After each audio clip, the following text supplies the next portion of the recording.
Most apricot varieties are pruned using the same basic principles. An apricot tree is one of the most difficult of all fruit trees to train. It has a mind of its own and is difficult to get into a uniform shape. Apricot trees can be grown in a variety of ways. A fruiting wall, also known as an espalier trellis, works really well, and so does the open vase or semi-open vase shape, while the tatura trellis also works reasonably well for apricots. First, remove all damaged or dead wood. The next step is to identify the structural limbs in the tree and remove any shoot that is more than 1/3 of the thickness of that limb, as that shoot will compete with the limb for nutrients in years to come. Apricots bear on 2-year-old spurs.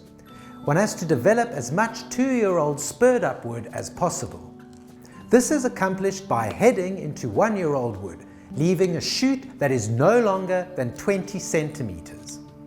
A 1-year-old shoot that has been headed tends to get spur development, which will fruit the following year. All the 1-year-old wood that is thinner than a knitting needle on that limb will be headed to 20 centimeters in length.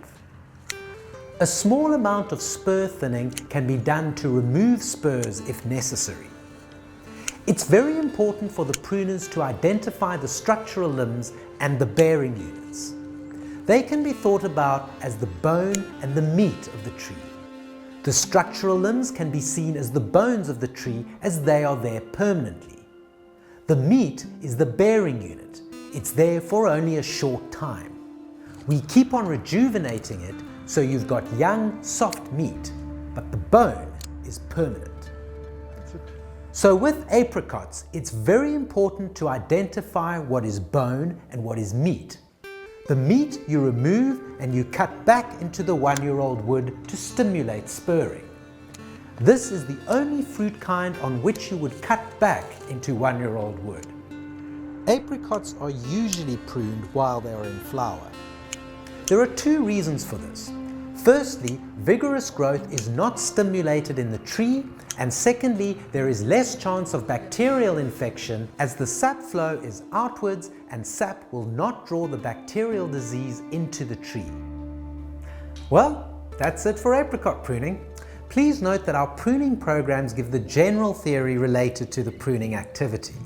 Adapt the information to your own situation and chat to a consultant who can advise you in your orchard if you have further queries.